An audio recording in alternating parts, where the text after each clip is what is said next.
మీ ఎలాంటి వ్యాపార ప్రకటనలకైనా వెంటనే మా ఛానల్ సంప్రదించండి. నమస్తే. ఈరోజు మన స్టూడియోలో ప్రముఖ ఆధ్యాత్మికవేత్త ఐకాన్ ఆస్ట్రాలజర్ గట్టుపల్లి సురేష్ బాబు గారు ఉన్నారు. సో గురుగారితో మాట్లాడేద్దాం. నమస్కారం గురుగారు. జై శ్రీమన్నారాయణ. గురుగారు, నక్షత్రాల సిరీస్ చేస్తున్నాం మనం. సో దీనిలో భాగంగా ఈరోజు మనం పునర్వసు నక్షత్రం గురించి మాట్లాడదాం. ఈ నక్షత్రం యొక్క స్పెషాలిటీ ఏంటి, గుణగణాలు ఏ విధంగా ఉంటాయి, పుట్టిన దగ్గర నుంచి మరణించే వరకు ఎలాంటి పరిస్థితులు వీళ్ళకి ఎదురవుతాయి? ముఖ్యంగా పునర్వసు అనగానే ఏంటంటే మనకి ఋతువులు ఎలా అయితే మారుతాయో వీరి ఆలోచన విధానం కూడా అలానే మారుతుంది. ముఖ్యంగా అయితే మార్నింగ్ ఒకటి మాట్లాడతారు, మధ్యాహ్నానికి అది చేంజ్ అయిపోద్ది. అంటే అప్డేట్ వర్షన్ అనమాట. వీళ్ళకి ఎప్పటికప్పుడే అప్డేట్ అవుతూ ఉంటారు అనమాట. వాతావరణం లాగా గడిచిపోయిన కాలాన్ని గురించి ఎక్కువ ఆలోచించరు, జరగాల్సిన కాలం గురించి ఎక్కువ ఆలోచిస్తూ ఉంటారు. అలాంటి పునర్వసు నక్షత్రం గురించి మాట్లాడుకోవడం అనేది చాలా గొప్ప విషయమే. కానీ ఈ పునర్వసు ఎలా ఉంటే మనకి నరాలు ఉంటాయి చూసారా, అంత సూక్ష్మంగా ఉంటారు వీళ్ళు. అయితే ఈ పునర్వసుకి 4 పాదాలు.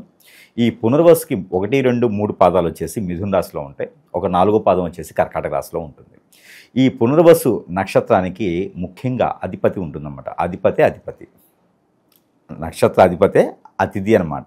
ఈ అతిథి అనేది అధిపతి. అతిథి అనేది ఏంటంటే మనకి విష్ణు స్వరూపంగా రథాలు ఉంటాయి కదా, దీనికి అతిథి అని పేరు పెడతారన్నమాట. మనకి తెలియని వ్యక్తి సహాయం చేస్తారు, ఆ పేరు అతిథి. అతిథి అంటే గొప్ప విషయం అని, అతిథి అంటే గొప్పది అని. మన సాంస్క్రిట్లోకి వచ్చేప్పుడు అతిథి అంటే మనకి కావలసినటువంటిది ఎదుటివారు సహాయం చేస్తే దానికి అతిథి అంటారు. అతిథి అంటే చుట్టాలు కదా, పక్కాలు కదా అనుకుంటారు అందరూ, సేవ్ బ్లాస్ట్లు అనుకుంటారు. ఎవరైనా విందుకు వినోదాన్ని పిలిస్తే అతిథి అంటారు, అది కాదు. అతిథి అంటే తెలుగు భాషలో అది అయినప్పటికీ సాంస్క్రిట్లో మనకి అతిథి అనేది మన గ్రాంధికను వచ్చేటప్పటికి మనకి తెలియకుండా మనకి కావాల్సిన వస్తువుని ఏర్పరిచేటువంటి వనరు చూపించేటి వాళ్ళని అతిథి అంటారు. ఓకేనా? అది అధిపతి.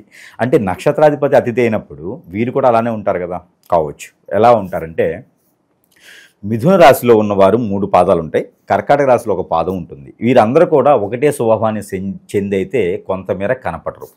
3 పాదాల వాళ్ళైతే కొంచెం ఎమోషనల్గా ఉంటారు. ఏది మనకి మిథున రాశిలో ఉన్నవారైతే ఎమోషనల్గా జలతత్వంతో ఉంటారు. ఇక 4వ పాదంకి వచ్చేటప్పటికి వాయుతత్వం ఏర్పడింది. కర్కాటక రాశిలోకి వచ్చింది కాబట్టి వాయుతత్వంతో ఉంటారు. కాబట్టి వీరు మరొకటి ఏంటంటే ఏ పాదంలో పుట్టినప్పటికీ కూడా దోషం అనేది లేదు, శాంతులు కానీ దోషాలు కానీ లేవు. మరొకటి ఏంటంటే వీరికి ఈ నక్షత్రంలో పుట్టినటువంటి పునర్వసు నక్షత్రంలో పుట్టినటువంటి వారికి ఎలాంటి పేర్లు ఉంటాయి, కా, కీ, కు, కా, ఇలా కాగుడింతం. తర్వాత వీరికి హాగుడింతం కూడా పెట్టుకోవచ్చు. హా, హి, హు, హా అలా పెట్టుకోవచ్చు. లేదా వి కూడా పెట్టుకోవచ్చు. వి అంటే తెలుగులో వచ్చి వా, వి, ఊ ఉంటుంది కదా, అలా కూడా లెటర్స్ ఉంటాయి. అలాంటి లెటర్స్ పెట్టుకున్న వారు కూడా ఇదే నక్షత్రానికి అర్హులుగా ఉంటారు. ఇది నామనక్షత్ర పరంగా కూడా ఈ నక్షత్రానికి ఉంటే కనుక చివరిలో ఇది కర్కాటక రాశి, 3 నక్షత్రాలు అయితే మిథున రాశిలోకి ఏర్పడతాయి. ఇది వీరిది. ఇక వీరికి కలిసి వచ్చేటువంటి నెంబర్, లక్కీ నెంబర్ 1, 7, 2, 5. ఈ 2 నెంబర్లు కూడా వీరికి అద్భుతంగా కలిసి వస్తాయి. ఇక వీరికి కలిసి వచ్చేటువంటి దశ అంతర్దశలు, బుధునిది బాగా కలిసి వస్తుంది. అలానే రాహువుది, కేతువుది కూడా వీరికి అద్భుతం కలిసి వస్తుంది. ఇకపోతే 4వ దశ ఉంది, అదే గురుదశ. ఈ గురుదశ కూడా వీరికి అద్భుతంగా ప్రతిఫలంలోకి వస్తుంది. ఈ గురుదశ ఉన్నప్పుడు, గురు అంతర్దశ ఉన్నప్పుడు వీరికి పెళ్ళిళ్ళు అవ్వటం కానివ్వండి, అంటే ఆ సమయానికి ఏజ్లో ఉంటే కనుక ఖచ్చితంగా పెళ్ళిళ్ళు అవ్వటం, పిల్లలు పుట్టడం, ఇలాంటివి ఆ లైఫ్ని టర్నింగ్ పాయింట్ చేసేదానికి ఏర్పడుతుంది ఈ దశలు ఉంటే కనుక. ఇక వీరు గోచార ప్రకారంగా అయితే కనుక వీరికి సరైనటువంటి విధానం లేదు అనుకుంటే గోచారంలో శుక్రుడు వచ్చేసి 6, 7 స్థానాల్లో ఉండడం, రవి భగవానుడు 2, 6 స్థానాల్లో ఉండటం, స్వస్థానంలో చంద్ర రవులు కలిసి ఉండటం, ఇలాంటి ఏదైనా ఎఫెక్ట్ ఉంది అంటే, లేదా రాహుతో రవి భగవానుడు కలిసి ఉండటం కానీ, రాహుతో శుక్రుడు కలిసి ఉండటం కానీ జరిగి ఉంటే కనుక ఏ స్థానంలో అయినా కూడా వీరికి అనుకున్నటువంటి స్థాయిలో అయితే ఎదుగుదల అనేది తక్కువ ఉంటుందని చెప్పవచ్చు.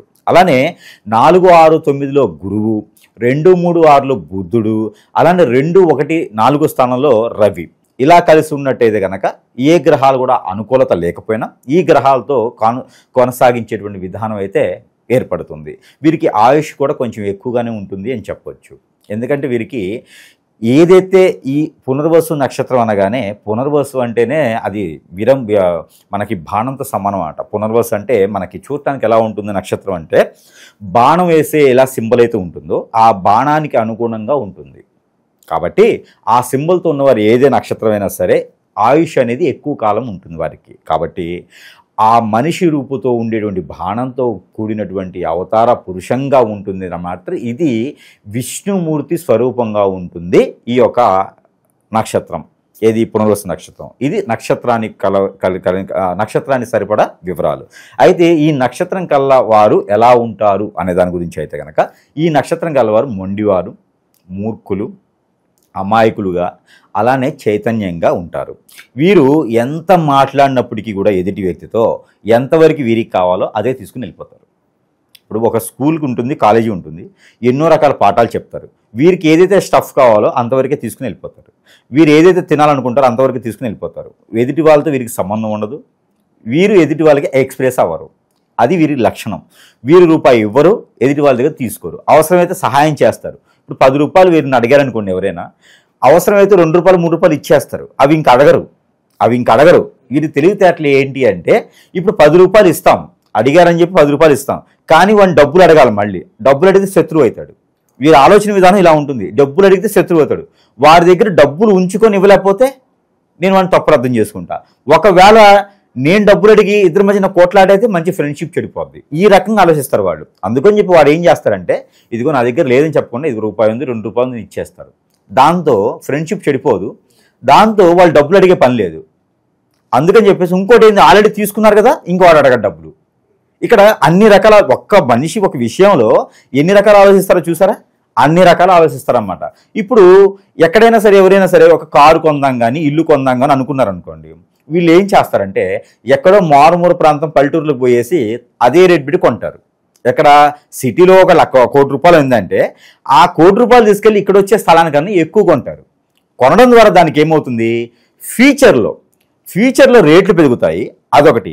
తరతరాలకి అది వస్తుంది. రెండోది ఆలోచిస్తారు. మూడోది ఏంటంటే, ఇక్కడ 1 కోటి రూపాయలు పెట్టడం ద్వారా ఎంత స్పేస్ వస్తుంది, ఇది 10 సంవత్సరాల తర్వాత ఎంత పెరుగుతుంది, అదే 1 కోటి రూపాయలు అక్కడ పెడితే ఎంత పెరుగుతుంది, దీనివల్ల నాకు వచ్చే ఉపయోగం ఏంటి. నాలుగోది ఒకటి ఉంది. అదేంటంటే, ఇక్కడ కొంటే మనకి నరదిష్టి, నరప్రభావం ఎక్కువ ఉంటుంది. అక్కడ కొన్నాం అనుకో, మన ఎవరు పట్టించుకోరు. ఇన్ని రకాలు ఆలోచిస్తారు వారు. కొనే స్థలానికి అన్ని ఆలోచిస్తారంటే ఇక వీళ్ళ బాధ్యత తీసుకుంటే ఎలా ఉంటుంది, బ్రహ్మాండంగా ఉంటుంది. పెళ్లి సంబంధాలు కూడా వీరికి వీరే సృష్టించుకుంటారు. అమ్మాయి సంబంధం చూడటానికి వెళ్ళినా, అబ్బాయి సంబంధం చూడటానికి వెళ్ళినా కూడా వీరికి వీరే మాట్లాడతారు. వీరు సరిపోతుందా లేదా, ఎక్కడి వరకు, వీరు ఏం చేస్తుంటారు, జాబ్ బిజినెస్సా, ఎలా చేస్తారు, పెట్టుబడి ఏంటి, ఎలాంటి బిజినెస్ బాగుంటాయి, ఫ్యూచర్లో ఏది బాగుంటుంది, ఇన్ని రకాల మైండ్ సెట్తో ఉంటారు. కానీ స్ట్రెస్ ఫీల్ అవ్వరు, చేయరు, శత్రుత్వం పెట్టుకోరు, అలానే ఒకరితో గొడవ పెట్టుకోరు. కేసులు అంటే భయం అంటే వాటి జోరు వెళ్ళరు.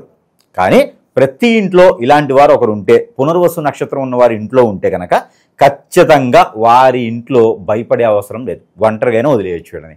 ఆడపిల్లలైనా మగపిల్లలైనా సరే వీళ్ళని ఒంటరిగా వదిలేసినా కూడా దిగ్విజయంగా అన్నీ అందిపుచ్చుకొని వస్తారు. వేరే చెడు సవాసాలకి పట్టరు. అందుకని పునర్వసు నక్షత్రం ఎవరింటో అయితే ఉంటారో వాళ్ళని నమ్మొచ్చు, బ్రహ్మాండంగా నమ్మొచ్చు. కాకపోతే వీరికి పుట్టుకతో ఒకటి ఉన్నది దోషం.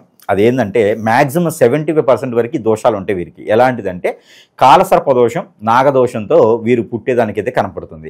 పెళ్లి చేసుకునేటప్పుడు అవన్నీ అడ్డంకులు వచ్చేటువంటి అవకాశాలు అయితే మెండుగా ఉన్నాయి. కాబట్టి వీరందరూ కూడా కాలసర్ప దోషం, నాగదోషం, కుజదోషాలు లాంటివి ఉంటాయి. కాబట్టి వారు ఏదైనా పరిహార మార్గాలు అయితే ఖచ్చితంగా పెళ్లికి ముందే చేసుకోవాలి. లేకుంటే కనుక దాంపత్య జీవితం అనేది పెళ్లి అయిన తర్వాత కొంచెం మేర ఇబ్బంది పడేటువంటి అవకాశం అయితే మెండుగా కనిపిస్తుంది. ఇకపోతే ఎవరైనా స్త్రీలు ఈ యొక్క పునర్వసు నక్షత్రంలో పుట్టినటువంటి స్త్రీలు ఎవరైనా ఉన్నారు అంటే కనుక వారికి 7వ స్థానం కానీ 6వ స్థానం కానీ శని బలంగా ఉండాలి. అలాంటి వాళ్ళనే చేసుకోవాలి. ఇక పురుషులు ఎవరైనా పునర్వసు నక్షత్రంలో పుట్టి ఉంటే కనుక 4, 6, 9వ స్థానంలో శని, శుక్రులు ఇద్దరిలో ఎవరో ఒకరు బలంగా ఉండాలి. కుజుడు 6, 9 స్థానాలకి చూస్తున్నాడా లేదా చూసుకోవాలి. అలాంటప్పుడే పెళ్లి చేసుకునే దానికి ఉంటుంది. గురుబలం కన్నా కూడా ఇవన్నీ సరిగా ఉన్నాయో లేదో చూసుకోవాలి. ఇట్లా నేను చెప్పినటువంటి పరిస్థితి ప్రకారంగా వారు గోచార ప్రకారంగా ఉండాలి అనుకుంటే కనుక వారికి 17 సంవత్సరాల నుంచి 25 సంవత్సరాల లోపు ఎప్పుడైనా ఈ యొక్క పరిస్థితి అనేది వారికి రావచ్చు. ఈ 4 పదాలు ఎప్పుడు పుట్టినప్పటికీ కూడా ఈ యొక్క నేను చెప్పినట్టు దశలు కావచ్చు, వారికి గోచార ప్రకారం కావచ్చు, వారికి 17 నుంచి 25 సంవత్సరాల లోపునైతే నేను చెప్పినటువంటి రాసుల ప్రకారంగా అయితే అవుతుంది. ఇక వీరు పెళ్లి చేసుకోవాలి, పునర్వసు నక్షత్రం వాళ్ళని పెళ్లి చేసుకోవాలంటే కనుక వారు సింహరాశి, తులారాశి, అందులోనూ ధనుసు రాశి, అందులో మకర రాశి వాళ్ళని కూడా పెళ్లి చేసుకోవచ్చు. ఇకపోతే మేషరాశి వాళ్ళని కూడా వీరు పెళ్లి చేసుకునే దానికి ఉంటుంది, మధ్యస్థగా ఉంటుంది. ఎందుకంటే వీరేమో మొండిగా ఉంటారు, మేషరాశి వాళ్ళం కోపదాయిగా ఉంటారు. ఇద్దరు కలిస్తే అక్కడ నిప్పుల దగ్గర కూడా పొగ వచ్చేస్తుంది. కాబట్టి మధ్యస్థరగా ఉంటుంది. తర్వాత రాశులన్నీ కూడా వీరు, నేను చెప్పిన రాశులన్నీ కూడా వారు పెళ్లి చేసుకునే దానికైతే అర్హులుగా ఉంటారు. ఇందులో ఏ రాశులు ఏ నక్షత్రం వాళ్ళనైనా వీరు పెళ్లి చేసుకోవచ్చు. కలిసి వస్తుంది, ఫ్రెండ్షిప్ ఉంటుంది, దాంపత్యం ఉంటుంది, పిల్లలు పుడతారు, అన్నీ బాగుంటాయి, ఎదుగుదల బాగుంటుంది. ఇకపోతే వీరు జీవితంలో ఎదగాలంటే పునర్వసు నక్షత్రం వాళ్ళు కాబట్టి వీరు రియల్ ఎస్టేట్ రంగం, అలానే ఇనుము, ఇటుక, ఇసుక అలాంటి రంగాలు వారికి అద్భుతంగా ఉంటుంది. ఆర్కిటెక్చర్స్, అలానే బిల్డర్స్ ఇలాంటి వాళ్ళు చేయాలనుకుంటే కనుక అద్భుతంగా వీరు ఎదిగేయడానికి ఉంటుంది. ఇకపోతే వీరికి కాంట్రాక్ట్స్ ఉంటాయి, బిల్డింగ్స్ కానీ, రోడ్ కాంట్రాక్ట్స్ కానీ, ఫ్లైఓవర్ కాంట్రాక్ట్స్, ఇలాంటి సివిల్స్కి సంబంధించినటువంటి విషయాలకి వీరు అద్భుతంగా కొత్త రకంగా సృష్టిస్తారు. వీళ్ళు బిల్డింగ్ కట్టే విధానం కావచ్చు, ఆ ఒక టెక్నాలజీ కావచ్చు, కొత్త రకంగా సృష్టింపగలుగుతారు. కాబట్టి వీరి ఇంట్రెస్ట్ పూర్తిగా దాని మీదే ఉంటుంది. కాబట్టి అలాంటి రంగాల్లో వీరికి అద్భుతంగా కలిసి వస్తుంది. ఇకపోతే వీరికి పెళ్ళి అయిన తర్వాత వెంటనే పిల్లలు పుడతారు. ఆ పిల్లలు పుట్టిన తర్వాత కూడా ఆ పిల్లలు కూడా వీరికి తగ్గట్టుగానే సహాయ సత్కారాలు చేస్తారు. వీరి జీవితం అయితే కలకాలం ఉంటుంది. వీరికి ఆయుష్ అనేది చెప్పకూడదు కాబట్టి మనకి వద్దుది, ఆయుష్ అనేది వద్దు. కాబట్టి బతికినంత వరకు వీరు ఈ రోజు లేదు, ఈ రోజు నాకు గడవలేదు, ఈ రోజు నేను తినడానికి లేదు అనకుండా అయితే ఉంటారు. Middle class, upper middle class, high class, VIPs ఎవరైనా సరే ఈ రోజు తినడానికి లేదు అనకుండా అయితే ఉంటారు. వీరి జీవితకాలం ఫుడ్ నలుగురు పెట్టే స్థాయిలోనే ఉంటారు. ఇంకొకరిని చేజాచి అడుగునేటువంటి పరిస్థితి అయితే ఏర్పడదు. కాబట్టి పునర్వసు నక్షత్రం చాలా గొప్ప నక్షత్రం. వీరికి ఇష్టదైవం కూడా ఉంటుంది. వీరి ఇష్టదైవం విష్ణుమూర్తి. విష్ణుమూర్తికి పూజించడం కానీ, ఆరాధించడం కానీ, దేవంగా కొలవడం కానీ చేస్తే కూడా మంచి ఆరాధన దొరుకుతుంది. ఇంకోటి, వారికి పునర్వసు నక్షత్రంలో పుట్టేసి ఎవరైనా కులదైవం ఉంటే కూడా అక్కడ కూడా వీరు పూజించుకోవచ్చు. దానికి ఇబ్బంది అయితే లేదు. నక్షత్రానికి సంబంధించి అయితే కనుక ఇది వీరికి విష్ణుమూర్తి అయితే వస్తుంది. ఇక వీరికి చెట్లు అయితే లోటాస్ తామర పువ్వు ఏదైతే ఉంటుందో అది వీరికి వస్తుంది. ఈ నక్షత్రానికి తామర పువ్వు అనేది ఆయుధంగా తీసుకోవచ్చు. అలానే వీరికి అన్ని రకాలుగా కూడా మరి అన్ని రకాలు బాగున్నాయి గురువుగారు, మరి పునర్వసు నక్షత్రం ఎంత గొప్పగా ఉంది, పునర్వసు నక్షత్రంలో పుట్టడమే గొప్ప అన్నట్టు చెప్పారు మీరు అనుకోవచ్చు. కానీ ఈ పునర్వసు నక్షత్రంలో పుట్టి కూడా శత్రు భయం అనేది ఒకటి ఉంటుంది. అది ఎవరికైనా కామన్గా మన కలియుగం అంటే ఎట్లా ఉంటుందంటే మానవుడే కలికి భగవానుడు, దేవుడే రాని అవసరం లేదు, మానవుడు ఒకడే దేవుడు. మానవుడు దేవుడు ఎవరయ్యా అంటే కలికి భగవానుడు. కలికి భగవానుడు ఎవరంటే మూవీ తీసిన ప్రభాస్ కాదు, మూవీ తీసిన డైరెక్టర్ కాదు. కలికి అంటే ఏం చేస్తాడయ్యా అంటే కలియుగాంతం అప్పుడు వచ్చేసి తెల్ల గుర్రం మీద వచ్చి నల్లని కత్తితో అందరినీ చంపేస్తూ ఉంటాడు. ఎలాగయ్యా అంటే పాపాలు చేసిన వాళ్ళని, పుణ్యాలు చేసిన వాళ్ళని చంపేస్తూ ఉంటారని చెప్పేసి మనము చదువుకున్నాం. ఒకప్పుడు మనకు వైరల్ అయింది కూడా వీడియో, కరెక్టేనా? అయితే కలికి భగవానుడు అంటే ఎవరు అంటే విష్ణుమూర్తి అని చెప్తున్నారు కదా. కాదు, మానవుడే దేవుడు అంటారా? ఒకటేదైనా సహాయం చేస్తే మానవుడు దేవుడు అంటారు కదా. ఆ మానవుడు దేవుడు ఎప్పుడయ్యా అంటే కలియుగంలోనే కదా. ఎలాంటి దేవుడయ్యా అంటే ఈక్ష, కుతంత్రం, కుళ్ళు, వ్యసనం, రంది, రభస ఇవన్నీ ఉంటాయి కదా, వారే కలియుగ దైవం. కాబట్టి అలాంటి వారు మనకి దేవుడు లాంటి వాళ్ళు మన పక్కనే ఉంటారు. కరెక్టే, దేవుడు లాంటి వాళ్ళు మన పక్కనే ఉంటారు. వాళ్ళ వల్ల ఎలాంటి నక్షత్రం వాళ్ళకైనా ఇబ్బంది ఉంటుంది. కాబట్టి ఆ నక్షత్రం వాళ్ళందరికీ కూడా ఏదైనా వీరి ఎదుగుదల కావచ్చు, వీరి మంచితనం కావచ్చు, వీరికి ఉన్న చైతన్యం కావచ్చు, వీరికి ఉన్న నాలెడ్జ్ కావచ్చు, వీరికి ఉన్నటువంటి ఆ ఒక కలుపుకొడిపోయే తత్వం కావచ్చు, మంచితనం కావచ్చు, ఇవన్నీ కూడా ఎదుటి వారు అందరికీ నచ్చుతాయని అయితే ఏం లేదు. కాబట్టి శత్రుత్వం కూడా వీరికి ఎక్కువగానే ఉంటుంది. ఆ శత్రువుల నుంచి ఏదైనా కావచ్చు, ఎప్పుడు ఏ క్షణంలో ఎలా ఉంటుందో తెలియదు. కొన్ని గండాలు శత్రువుల ద్వారానే ఏర్పడతాయి. కాబట్టి అలాంటి గండాలు కావచ్చు, అలాంటి మనకి ఈ అన్నీ చేయగలుగుతున్నారు. గురువుగారు చెప్పినట్టు చాలా బాగుంది మా నక్షత్రం, కానీ మాకు అష్టదిబ్బంది కాళ్ళు ముందుకెళ్ళట్లేదు, కోరికలు కొండలు దాటుతున్నాయి, కాళ్ళు గడపలు దాటట్లేదు. ఏంటి పరిస్థితి? ఈ పరిస్థితి ఏంది అంటే మీకు ఖచ్చితంగా పక్కన ఎవడో ఉంటాడు, మీకు తెలియకుండానే మీకు గొయ్యి తీస్తూ ఉంటాడు. వాడు చెంచాతో గొయ్యి తీసినా కూడా చివరికి 6 అడుగులు గొయ్యి అవుతుంది అది, కానీ అది మనకు తెలియదు. ఎప్పుడు కూడా ఇంటి దొంగని ఈశ్వరుడు పట్టలేడు అంటాడు. అలానే మన ఇంట్లో వాళ్ళు ఉండొచ్చు, మన శ్రేయోభిలాష మన పక్కన తిరిగే వాళ్ళు ఉండొచ్చు, మన కంచం మన మంచం అనుకునే వాళ్ళే ఉండొచ్చు.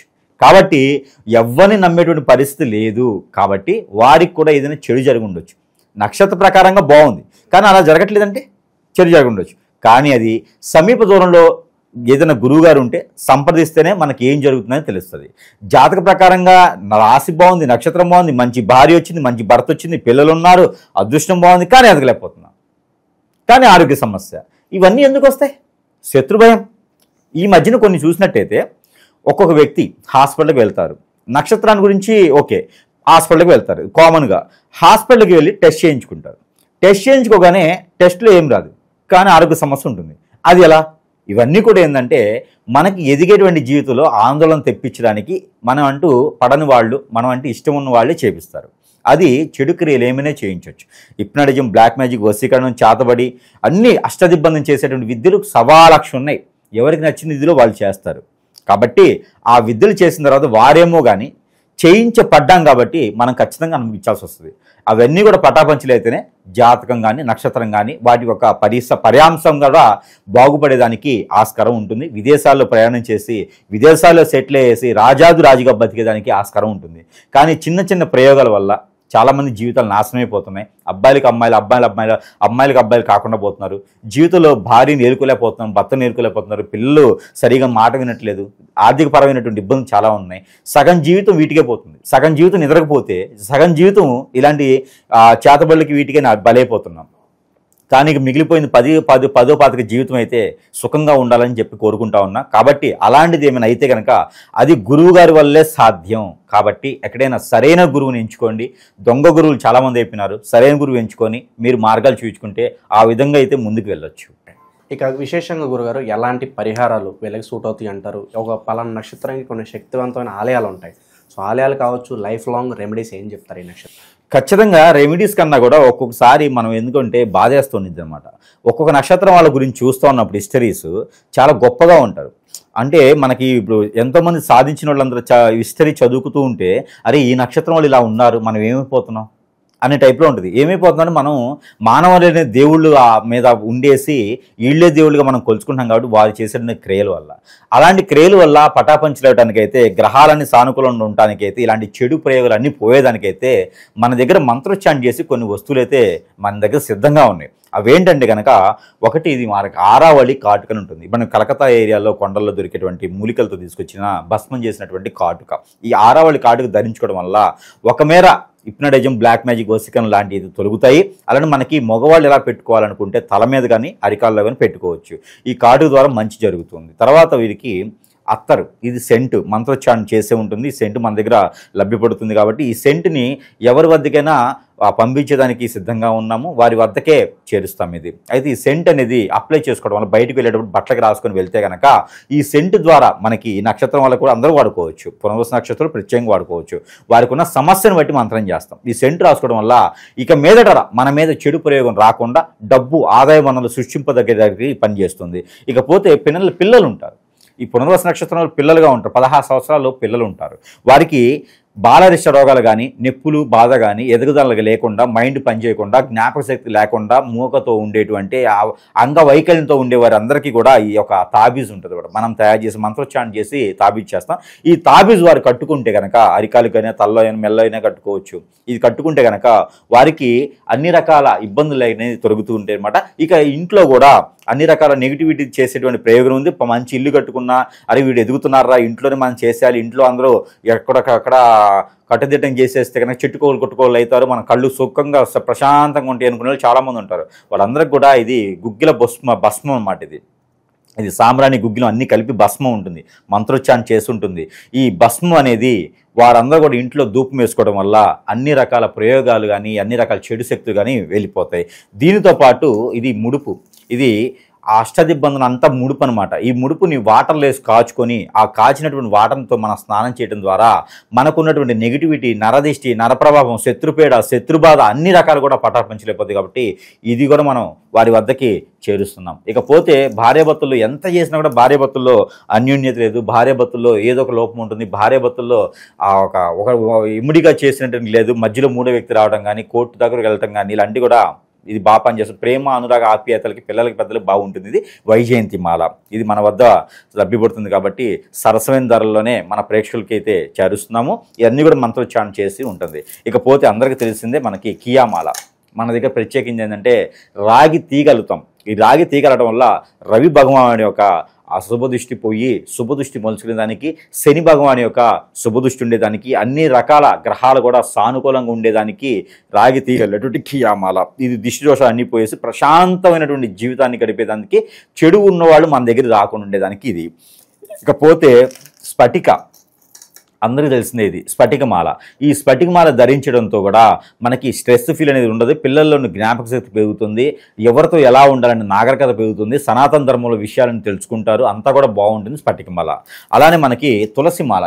ఎవరైనా వైవాధ్యమైనటువంటి జీవితంలో నేను బాగుండాలి, ప్రశాంతంగా జీవితం గడపాలి, ఇంట్లో ఒక దగ్గర కూర్చుని నాకు నడిచేటట్టు ఉండాలి, నాకు ఉన్న పలంగా ఏది నా దగ్గర శత్రువులు రాకూడదు అనుకునేవారు, దైవ అనుగ్రహం దైవ ఆరాధనలో ఉండాలి నేను అనుకునే వారికి అయితే తులసిమాల. ఆరోగ్య ప్రకారంగా అయితే కనుక బ్లడ్ సర్క్యులేషన్ కూడా బాగుంటుంది, హార్ట్ అటాక్ లాంటివి వచ్చిన వాళ్ళు కూడా ఇది వాడుకోవచ్చు.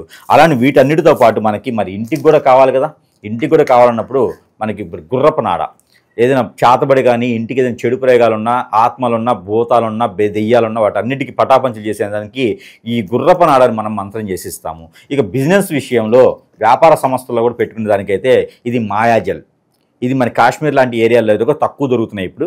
ఈ మాయాజల్ అనేది నా దగ్గర కూడా చాలా తక్కువే ఉన్నాయి. ఈ మాయాజల్ అనేది కూడా వారు వ్యాపార సంస్థలు పెట్టుకుంటే వ్యాపారం చూసి కూడా కన్ను కొట్టేవారు చాలామంది ఉంటారు. అలాంటి వారు అందరికీ కూడా పట్టపంచ చేసానికి ఇవన్నీ కూడా మన వద్ద లభ్యపడుతున్నాయి. కాబట్టి ఇవే కాకుండా మన దగ్గర ఇంకా చాలా రకాల వస్తువులు ఉన్నాయి. వారికి ఇంకేదైనా సమస్య ఉంటే సమస్యను బట్టి వారు ఏ వస్తువు తీసుకోవాలనేది మనం వారికి చేస్తూ ఉంటాము. అలానే ఎవరైనా మందు పెట్టడం కానీ హిప్నటిజం బ్లాక్ మెయిల్ చేసిన వాళ్ళు కూడా మన దగ్గర యాంటీ మరుగుమందు అని ఉంటుంది.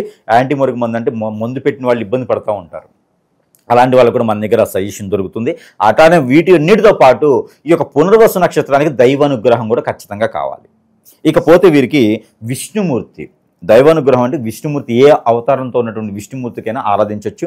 అలాగా మీకు కుదరలేదంటే మాసంలో ఒకసారి వచ్చేటువంటి అమావాస్య పౌర్ణానికైనా సరే 5 నారికేళములు విష్ణువు ఆలయంలో సమర్పించుకోవాలి. ఒక చెప్ప కూడా ఇంటికి తెచ్చుకొని చెప్పులు వేసుకుంటాను, చట్నీ వేసుకుని తింటే అవ్వదు. 5 కొబ్బరికాయలు కూడా అక్కడ సమర్పించేసేయాలి. దానితో పాటు వీరికి కర్పూరం కూడా దానం చేయడం మంచిది. ఎప్పుడైనా ఒకసారి కర్పూరం, ఎప్పుడైనా ఒకసారి చెక్కకు సంబంధించిన వస్తువులు ఏదైనా ఉంటే దానం చేయడం మంచిది. కుర్చీలు, మంచాలు, బెంచీలు లాంటివి ఏదైనా ఉంటే కూడా, లేదా చెక్కతో చేయించినటువంటి బొమ్మలు, డాల్స్ ఏదైనా ఉంటే కూడా ఎవరికైనా దానం ఇస్తే కూడా వీరికి కలిసి వస్తుంది. దానం అనేది వీరికి చెక్కతో చేసిన ఇవ్వాలి. అది ఏ చెక్క అయినా పర్వాలేదు. మళ్ళీ 9 ఇవ్వచ్చా 50 ఇవ్వచ్చా అని డౌట్ వస్తుంది. ఏ చెక్క అయినా చెక్కతో దానం ఇస్తే మంచిది. ఎప్పుడైనా వీరు ఆయుష్ హోమం చేయించుకోవడం చాలా మంచిది. వీరికి ఉన్నటువంటి దిష్టి దోషాలు అన్నీ కూడా తొలగిపోతే పెద్దల కార్యక్రమాలు అన్నీ కూడా చేసుకుంటే ఎప్పుడైనా ఒకసారి 6 మాసాలకు ఒకసారి అయినా సరే పెద్దలకు సంబంధించిన కార్యక్రమాలు చేసుకోవాలి. అంత ఈజీగా ఎవరు ఇంట్లో వాళ్ళు కానీ వీళ్ళు తెలిసిన వాళ్ళు కానీ బయటికి వెళ్ళేటప్పుడు ఎదురుగా ఎవరన్నా వస్తే వెళ్ళొచ్చు, అంటే ఇంట్లో వాళ్ళు ఎదురు రమ్మని వెళ్ళాలి. అప్పుడు వీరికి మంచి జరుగుతుంది. వీరి జీవితకాలం కూడా తల్లిదండ్రులను పూజిస్తే చాలు. దేవుని కన్నా కూడా వీరి జీవితకాలం పునర్వసు నక్షత్రం కాబట్టి తల్లిదండ్రులను పూజించుకోవడం, తల్లిదండ్రుల కాలికి నమస్కారం చేసుకోవడం ద్వారా వీరికి అద్భుతంగా కలిసి వచ్చేటువంటి విధి విధానాలు అయితే ఖచ్చితంగా ఉన్నాయి. దానితో పాటు వీరు ప్రతిరోజు చేసుకోవాల్సినటువంటి పరిహారం కూడా ఉంటుంది. ఆ పరిహారం అయితే కనుక ఒక్కలను ఉంటాయి, మనకి పోకలు అంటారు. ఈ ఒక్కలు వారు కనుక ఎప్పుడు జేబులో పెట్టుకోవాలి. రెండు ఒక్కలు జేబులు పెట్టుకుంటే వారికి ఖచ్చితంగా అన్ని శుభవార్తలే, అన్ని శుభకార్యాలే, అంతా కూడా ప్రశాంతమైన జీవితం ఉంటుంది. ఎక్కడ పోయినా కూడా ఒక్కరు 2 జేబులు పెట్టుకుని వెళ్తే చాలు. ఒక్కలంటే ఇక పాన్ పరాకి ఇలా కొట్టి ఇలా వేసుకునేది ఇలా కాదు. ఒక్కలు అంటే పోకలు అంటారు. మొద్దు ఒక్కలు, పోకలు అవన్నీ ఉంటాయన్నమాట. ఆ ఒక్కలు సాంప్రదాయంలో ఒకటి మన తవంబూలంలో ఇస్తారు ఒకప్పుడైతే. ఆ ఒక్కలు జేబులు పెట్టుకుని వెళ్ళడం వల్ల వీరికి మంచి జరుగుతుంది. ఇకపోతే వీరు పెట్టవలసిన నైవేద్యం ఏంటంటే గోధుమ రొట్టెలు, బెల్లం రాసినటువంటి గోధుమ రొట్టెలు ఆవు తినిపియాలి ఎప్పుడైనా బుధవారం రోజున. వీరి జీవితకాల పరిహారం ఇది. ఇకపోతే వీరికి కలర్ బ్లూ కలర్, అందులో గ్రీన్ కలర్ వీరికి కలిసి వస్తుంది జీవితకాలం. ఇకపోతే నెంబర్లు 7, 5 చెప్పాను లక్కీ నెంబర్లు. ఇక వీరికి కలిసి వచ్చే వాకిలి ఈస్ట్ కలిసి వస్తుంది, నార్త్ కలిసి వస్తుంది. వీరిద్దరూ ఏదన్నా వాకిలి తీసుకోవాలనుకుంటే అంటే ఇందులో వీరికి స్త్రీ అయినా పురుషులైనా సరే ఎక్కడైనా ఇల్లు కొనాలి, నిశ్శేపంగా ఉండాలనుకుంటే వాస్తు కూడా ఒకటి కావాలి. కాబట్టి వీరికి ముందు సింహద్వారం ఎటు ఉండాలంటే ఈస్ట్ అయినా ఉండొచ్చు, నార్త్ అయినా ఉండొచ్చు. ఈ 2 ఉన్నటువంటి సింహద్వారం ఉన్నటువంటి ఇల్లుని వీరు తీసుకోవచ్చు. ఇక ఇవన్నీ చెప్పాం కాబట్టి సమీప దూరంలో దగ్గరికి వెళ్ళడానికి గురువు దగ్గరికి అవసరం లేదు. జీవితకాలం ఏం చేయాలో చెప్పేసాం. ఇంకేదైనా సమస్య వచ్చినప్పుడే గురువు దగ్గరికి వెళ్తే సరిపోతుంది. ఈ రకం చేసుకుంటే పునర్వసు నక్షత్రం వాళ్ళు దిగ్విజయంగా మానవులతో సంబంధం లేకుండా బతికేయచ్చు. ఓవరాల్గా పునర్వసు నక్షత్రం గురించి లైఫ్లో వీళ్ళకి ఎలాంటి సిచ్యువేషన్స్ ఎదురవుతాయి, ఎలాంటి జాగ్రత్తలు తీసుకోవాలని మీ మాటలు అద్భుతంగా వివరించారు. ధన్యవాదాలు.